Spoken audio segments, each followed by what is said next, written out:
ora, I'm Hannah and your host today on He Whare Mō Wai. Introducing our guest today is Jackie. Kia ora, Jackie. Ko wai koe? Kia ora, Hannah. Thanks for having me. Ko waio, ko Jack Won tōku ingoa, huri tēnei no Ngāti Kānunu Kere Taonga, Ngāti Tūwhare Tō me Ngā Puhi Hoki, engari I noho ana au ki Tāmaki Makaurau. Ai, so kia ora, I'm Jackie. My father is from the far north, from Matauri and Tākau and Wainui and Tingaiare.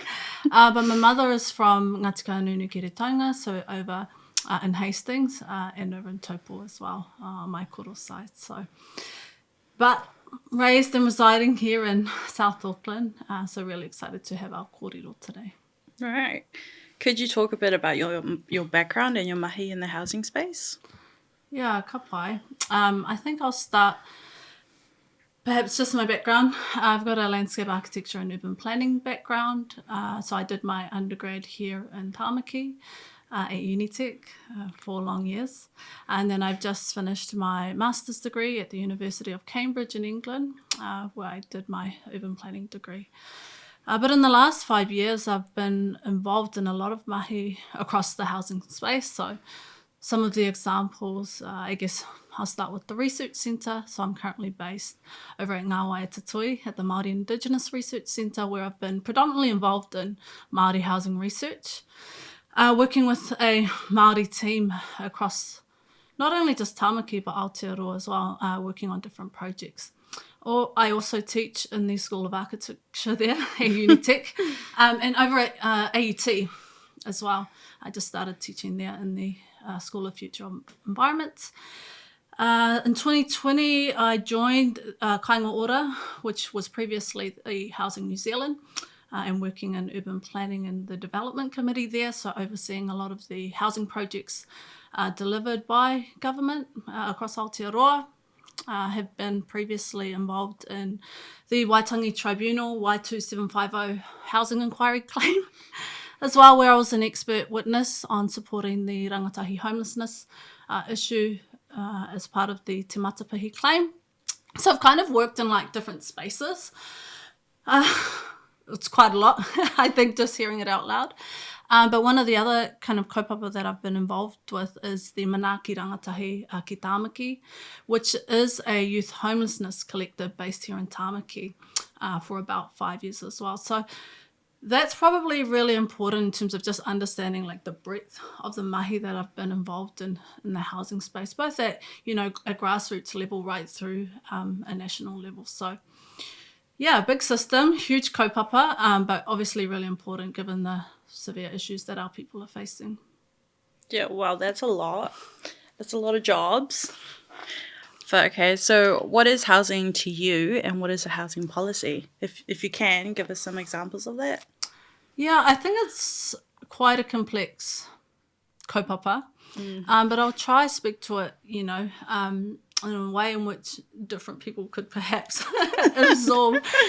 And so I guess housing policy, like in an academic sense or within a lot of the research and literature internationally, it's really understanding a lot of the initiatives that government initiate, really. So it could be understanding the context and the processes and the outcomes that are led, designed and delivered to some extent by government. But within the Aotearoa context, again, it's really understanding some of the initiatives or the actions that are, again, initiated or facilitated is probably a better word, by central government at this stage. And that's really different because in Aotearoa, housing policy is highly centralised. And so what that means is a lot of it's really high level, which is quite a huge problem for a lot of our grassroots communities to be involved in like some of those processes. So yeah, quite it quite really is. Kaupapa. It's quite intimidating to even get a grasp on what that is and how you're even supposed to get into it.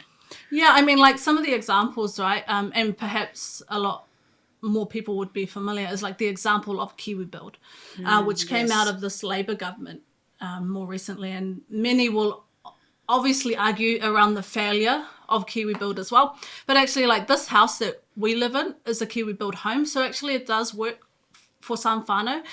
The difference is that if we think about the issues that Māori face, right, it doesn't necessarily target Māori specifically. And so I know that through some of the work that we've looked at, actually there's been quite a low uptake for Māori within Kiwi Build, but it's just the reality, right? It requires like a lot of money and all these other things that come with it.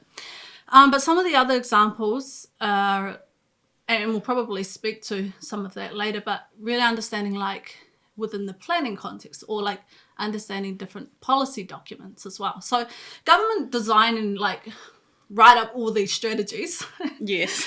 Essentially. And so some of the more recent examples are the Mahi Ka Ora, which is a Māori housing strategy. And that's a partnership between the Māori housing sector and the government. Mm-hmm. So essentially it's a partnership. What that looks like will be interesting in terms of like how that affects our communities and how it actually responds to some of those issues, and what are some of the solutions as well in terms of the innovative approaches. Another example is the government policy statement. Again, big kaupapa, which is essentially looks at just housing and urban development. And that is led by the Ministry of Housing and Urban Development. And so that's kind of the big government institution who look after policy within the housing space predominantly. And then you have respective ministers. So it's such a big system, right? And it's quite complex to understand. But what that means on the ground for our people and for rangatahi is that, say, for example, you're a young person, you need help, you don't know where to go, who to ask. You have to go to one institution, which is another one. So you've got to go to MSD to ask for help, right? So it's all these types of government organisations. But then another organisation are the ones who design and develop perhaps a lot of the criteria. So that might be through the Ministry of Housing and Urban Development. But then another organisation, is the one who are building these homes. So if I think about public housing, right, it's another. So that's really tricky. It's not a one door, right, where you go to one place to ask for help. And that's quite complex. So how are young people supposed to navigate a lot of these issues? Those are just some of the issues that we're, seeing. But how do we change mainstream processes and practices to ensure that we support rangatahi and their whānau? So, yeah, those are just some examples in terms of why a lot of the housing policy is important. Right. So who is supposed to help all these young people who try to get into these pathways? Yeah, and that's a part of the discussion, right? And why, manaaki rangatahi, ki tāmaki, where those who are the frontline workers, those are the services and the frontline people working with these young people. They're the ones who follow the rangatahi, right, to ensure that they have the support and provide that wraparound support for them.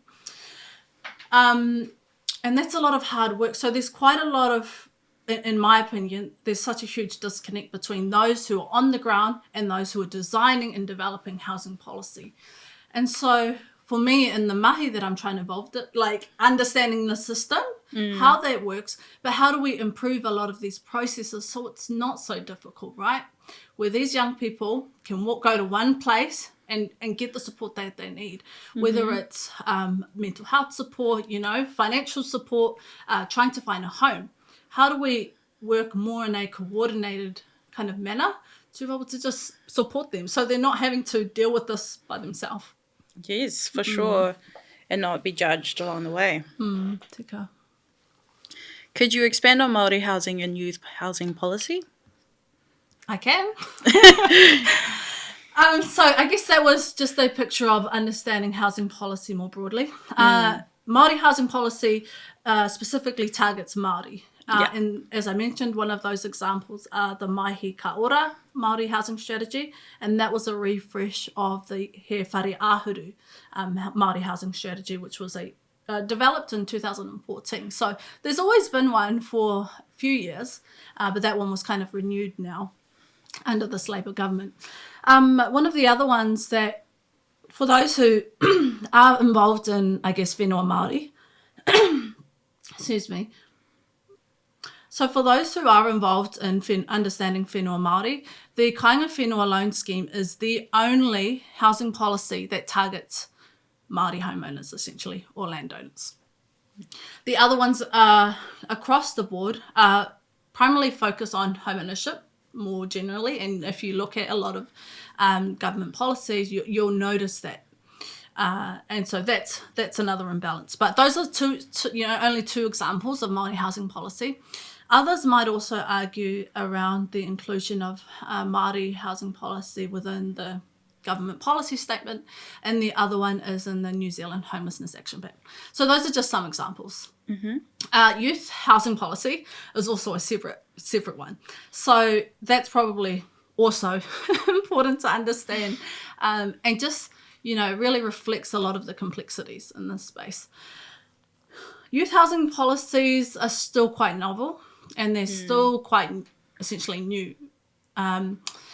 And through the work of Manaaki Rangatahi, ki Tāmaki Makaurau, we've been able to identify significant gaps within housing policy. So some of the work that I'm working on at the moment is a specific report that looks at youth homelessness in Aotearoa, but with a strong focus in Tāmaki. And through that work, we've been able to analyse at different levels actually which plans and policies include and recognise the importance.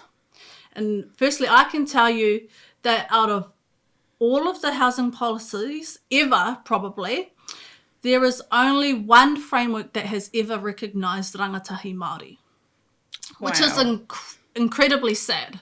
And that was the Mahi Framework Action. It has been lost in the next process.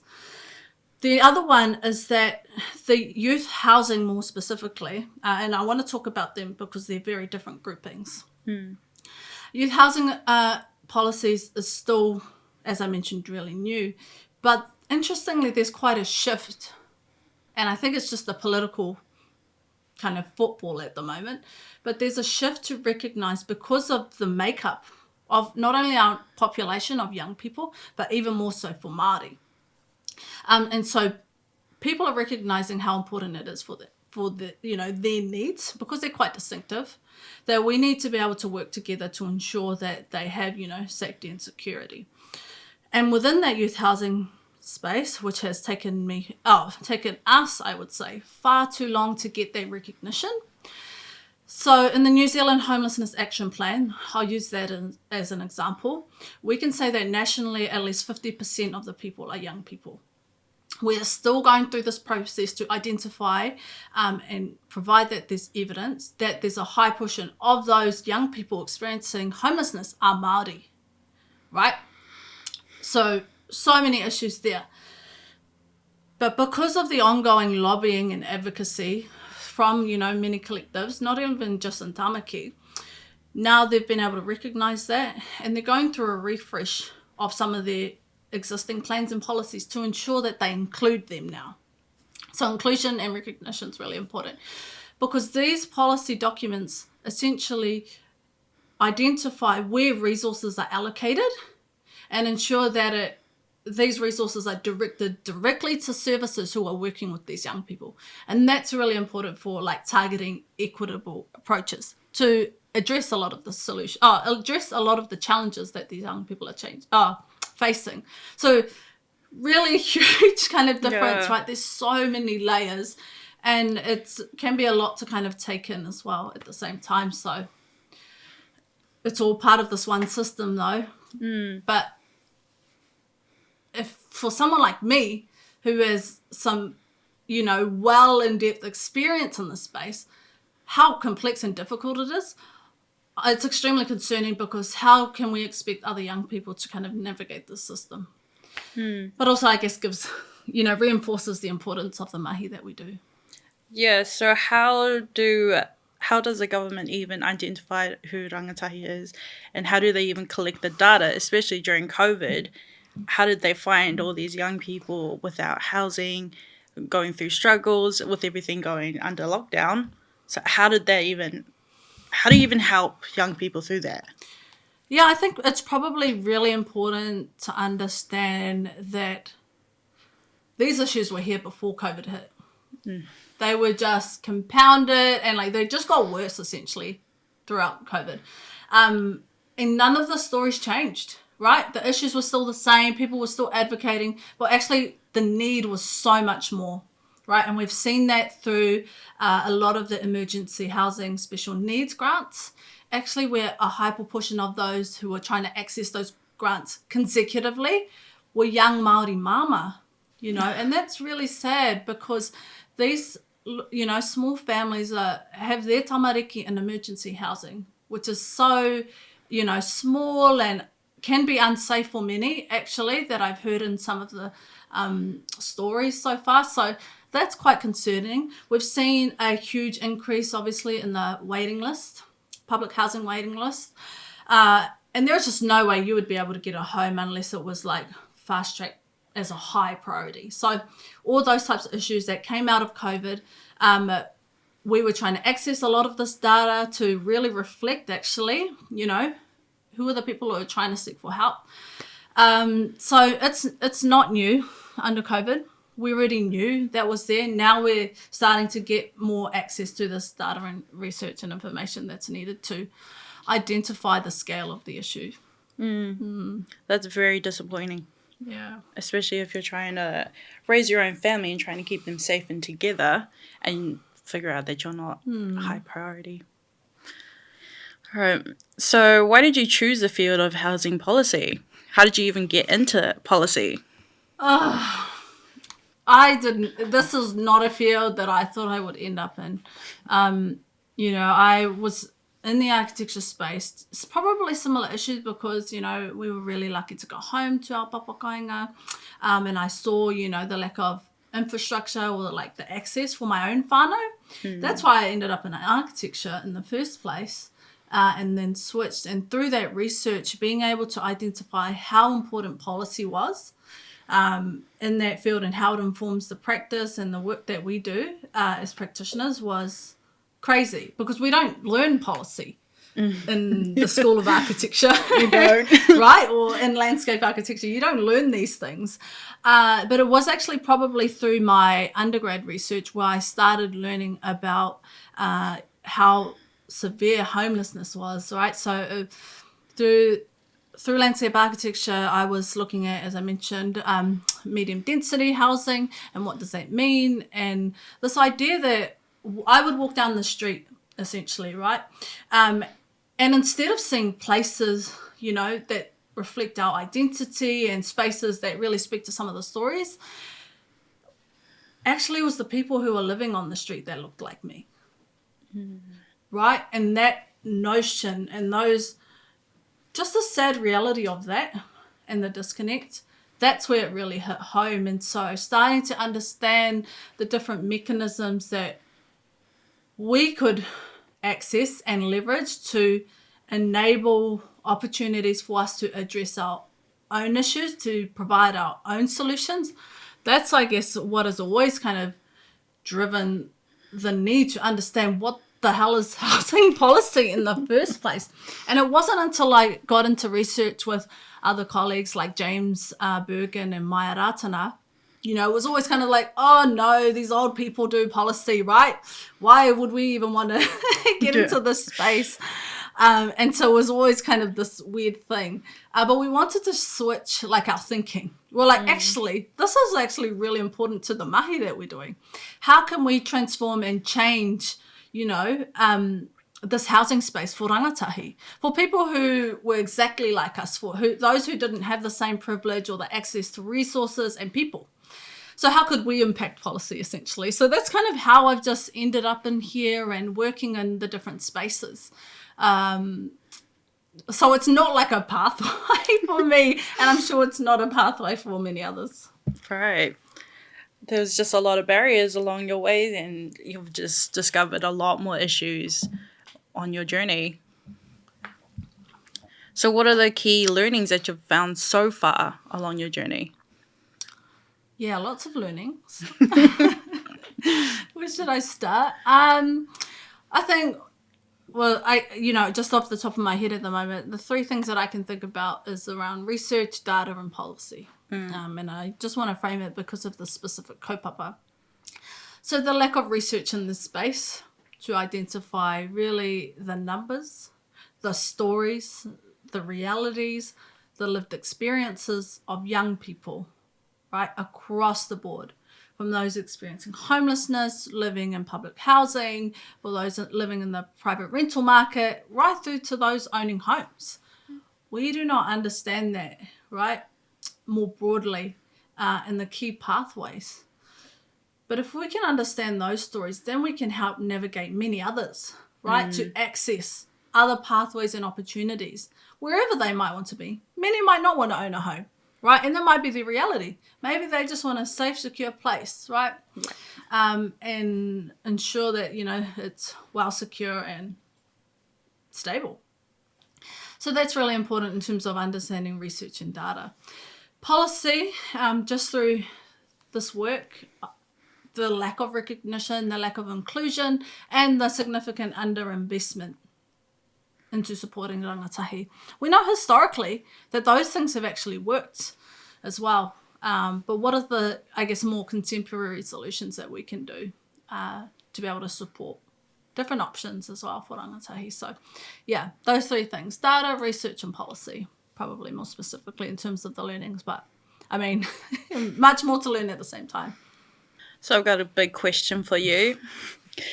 How do you, as a young Māori female woman in the government and in policy, how do you even cope and navigate yourself with a lot of these intimidating older men and other people that you don't normally see in your own space? Yeah, I think that's a really good question.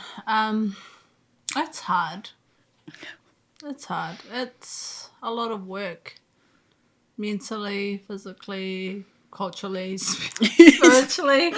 I don't know, I worry, how unsafe these spaces are, and especially for other Māori who might want to, aspire to go in these spaces without that kind of safety net. And I think I've been really lucky to be anchored and grounded in kaupapa Māori spaces and supported by phenomenal Māori working across, many disciplines. And so, within our centre at Ngā Waiatatui, having the fundamentals, right, and sticking to our values and our principles and knowing our kaupapa, but moving in a space where you are protected at all times and not moving in isolation.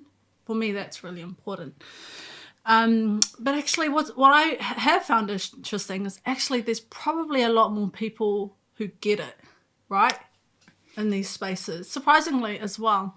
And we're seeing actually many Māori working within the kāwana, within those, government agencies and leadership spaces as well. So I think there's also an opportunity for change. And that when we're spread across the system, right, both inside government and outside, actually it's a lot stronger to collectively work together. So for me, as long as I am protected and I have, really great tuakana in this space, for me that's important. But how do we also continue to open doors for other young Māori who want to get into this space, but ensure that they're also culturally protected? So yeah, it's hard. It's definitely not easy. And just through some of those experiences where it feels too much, right? I was thinking about the Waitangi Tribunal claim. That was something different, right? Being examined by a Crown lawyer to argue whether the Crown have been really great at supporting young Māori. Why should we have to argue? Why should I even be here, right? As a young person, I shouldn't have to be here up against the Crown to argue for help, that our people are suffering. Yeah. So, yeah, it's hard. It's not fun all the time. But also, it's also an opportunity, right? We see some of the really great examples, like in this year's budget.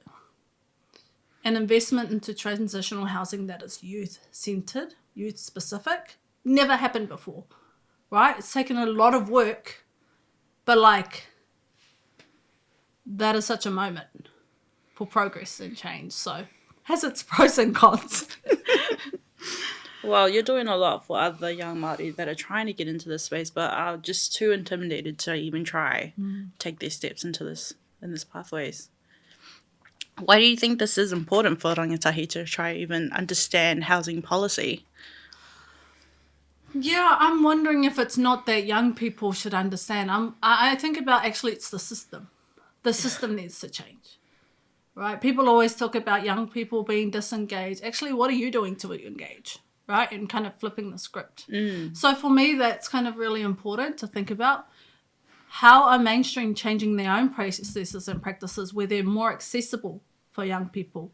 And even specifically for Māori, how are they thinking about their own cultural capacity and capability to ensure that their practices are culturally responsive and appropriate? Because that's where a lot of the problems are. Yes. Right, and I see that through a lot of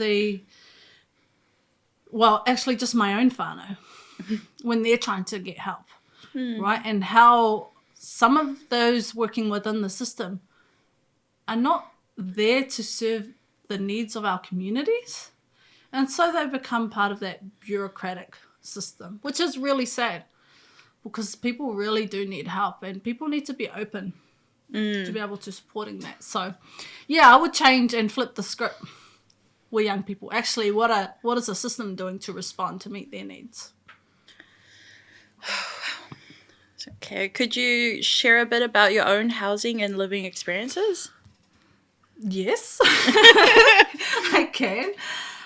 So I'm just thinking about, first 5 years of my life, I was in Manurewa, my whānau, and then the next 5 years we moved to Manukau.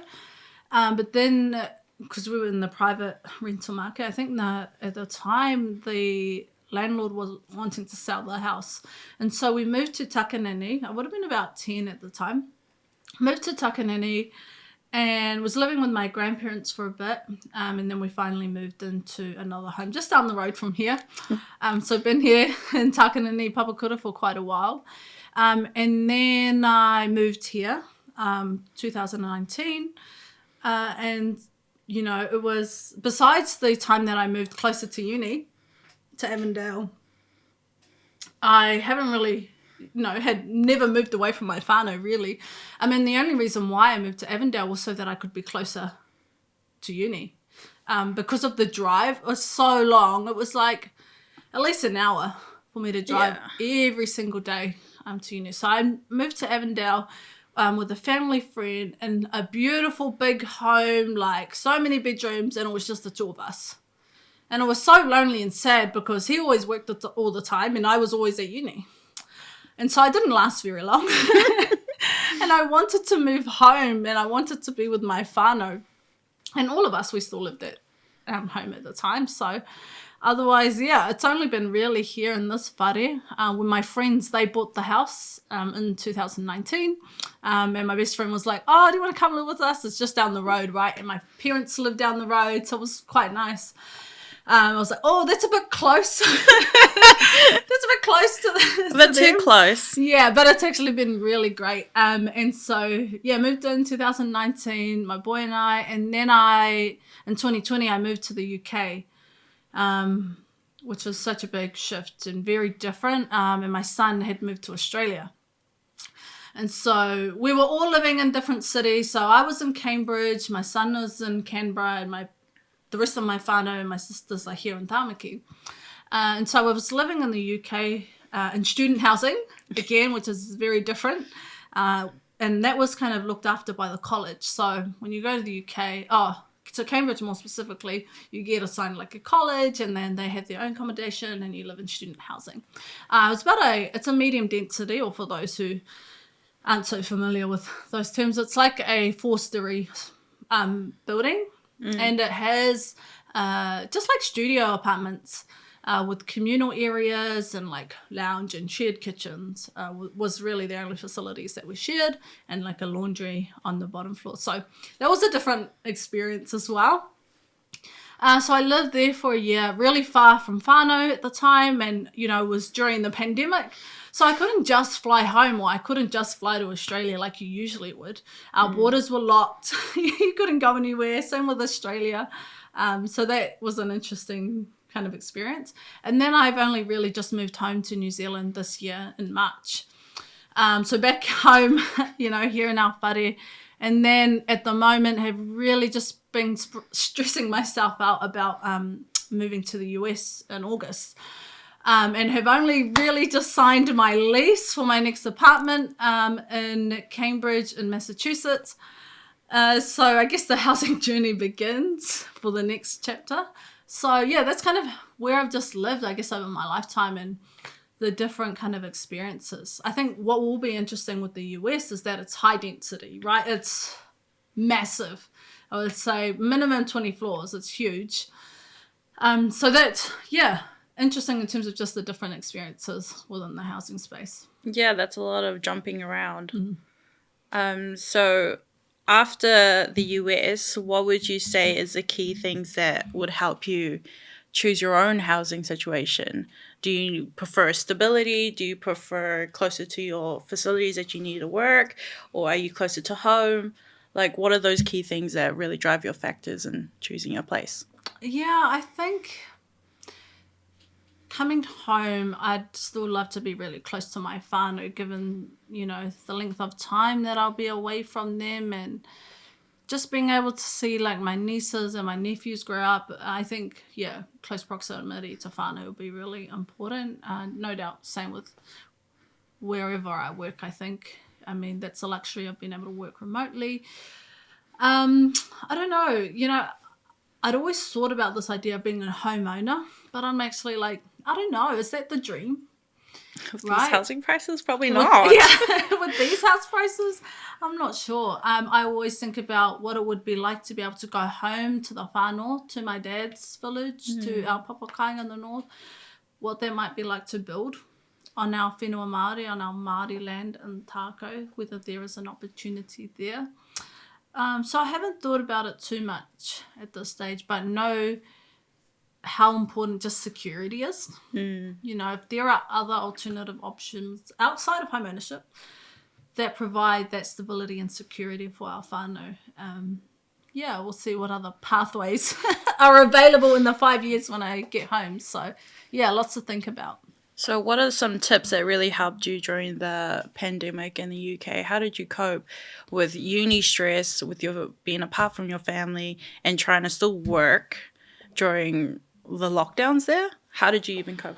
Some tips for other people? Yeah, for me, in terms of my own journey in this kaupapa, I've always been like strongly focused on the kaupapa. And actually housing's been a huge part of that because it's been consistent. It provide a lot of consistency, right? It was the only thing that stayed the same.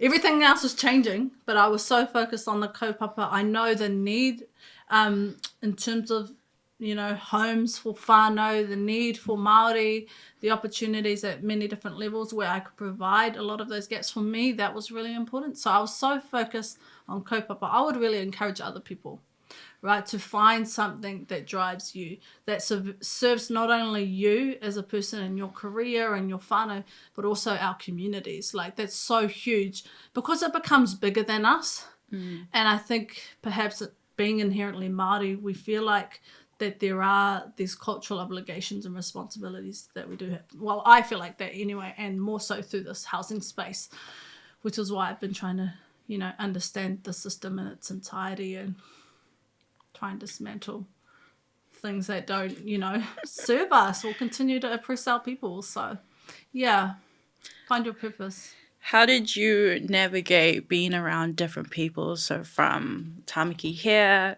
with like-minded people in your same culture, and then go straight to UK, different kind of culture, different people, and then you're now moving to the US. How do you even navigate that? Do you change as a person? Do you just switch up? Like, you need to adapt. Yeah, I think for myself anyway, like, my whānau are very grounded, right? They really don't care about all these. like I've done some great things, but they're like, okay, but what did you cook for dinner?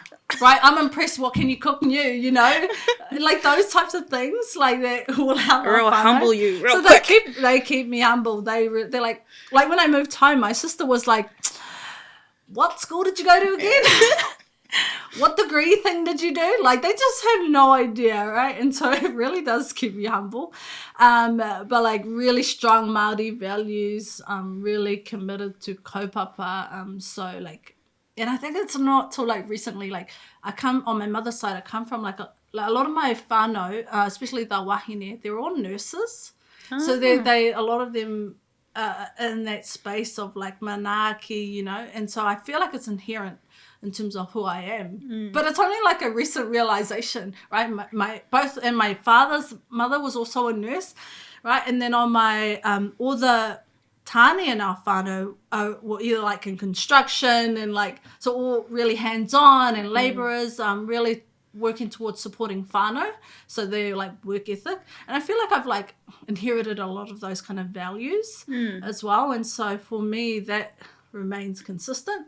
As a person, you'll always continue to evolve and change and learn, right, and grow, but staying grounded in who you are with a strong support network. Same with the, you know, people that I get to work with every single day, like yourself and phenomenal wahine Māori.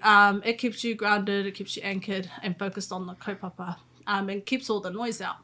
The culture thing, again, is really different. It was such a huge shock for me when I moved to the UK, but mainly because of the mamai within these lands here, right? What that empire did to our people. Like that transition, like I cannot explain how bad that shook me.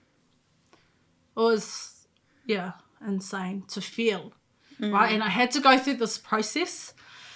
Being in another colonial institute, right? Especially all the ones they set up here, they were not set up to serve our own people.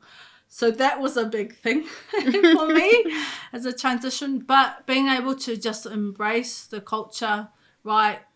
That everyone is here for mātauranga, right? To be able to share, to learn, to grow, is an interesting transition. And I'm sure it would be the same for when I moved to the US. But really value those relationships that you already have, that you are born into, the ones that you gain along the way, and the ones that you'll continue to, you know, build in the next part of your life. So, I think just sticking to those values, principles in the whānau, but also recognising that I'm from the far north as well, you know, it's just some of our tupuna and our ancestors, the people that we come from, right, and some of the legacy that we're just trying to carry on, but also the responsibility to, you know, our tamariki, but also our future mokopuna as well. So lots of mahi to do. Yes. What is your vision for housing for Rangatahi? Well, I firstly hope that they have a vision, because right now the reality is so much of it is beyond reach. It really is. Yeah, and like a lot of the mahi even just the thinking at the moment is around the notion of tino rangatiratanga o rātou kainga, right? This notion or the principle of self-determination for not only just rangatahi but iwi hapu whānau, that they are able to exercise tino rangatiratanga. But right now that is really difficult because of the lack of access, the limited options, the limited pathways for them to get into housing or homes more specifically. So, as long as they have the opportunity to have a vision, right, to aspire, whatever that might be, I think that's part of what I'm hoping to achieve through some of the mahi, that they'll be able to, self-determine what that looks like for them and their whānau. So that was your vision for Rangatahi. What is your vision for whānau, hapu, marae and iwi? Yeah, I think it's the same around tino rangatiratanga now, for so long. Right, we're still trying to do partnership. Woo! Partnership. Look, it's not working for everybody. It's part of the kind of approach. But I think there's definitely going to be a more shift towards enabling and supporting whānau, marae, iwi, hapu to be able to. I mean, there are many that are already doing it, right? We know, right, Ngāti Whātua, Ōrākei, Waikato Tainoi, Ngāti Koroki Kahukura as well. So there are many people. Papakura Marae with their kaumatua houses. So there are.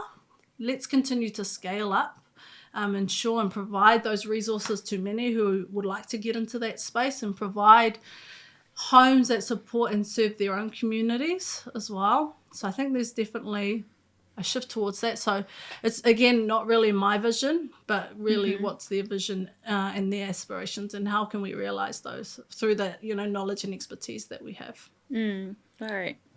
Do you have any other advice for rangatahi out there that might be listening? Lots of advice. No, no, but I think, through this journey and just with other like-minded rangatahi and rangatira in the space around, yes, tino rangatiratanga, and this notion of hope is right, is not trying to lose hope under all this noise of housing crisis and all these things. Pursue those goals within housing. If you want to be a homeowner, right, how can we equip the tools to support them? But I definitely think tino rangatiratanga out of this. I think there's a time now for that change and that shift towards exercising that. And I think our generation just had enough We really at have. the same time. So no advice, but just really want to ground the kōrero, back into tino rangatiratanga, right? The aspirations of our tupuna, of our ancestors, through te tiriti o Waitangi, and Article 2 more specifically, right? Around exercising that living and breathing tino rangatiratanga today, whether it's not even just housing, right? This is only a small component of the kōrero. How do we revert back to our own traditional systems, to our own cultural institutions, to reconnect ourselves to kainga, the notion of kainga, which embodies the many components from marae to whenua to moana to wai, ta ngahere, how do we really reconnect and revert back to the things in which we inherently birthed from? For me, yes. let's not lose hope as well. We can deconstruct all of this. So I don't know if they took anything out of that, but just the one word. Tino rangatiratanga o rātou kainga. Awesome. Thank you so much, Jackie. Thanks for being here today and talking with us and sharing your wisdom and your experiences.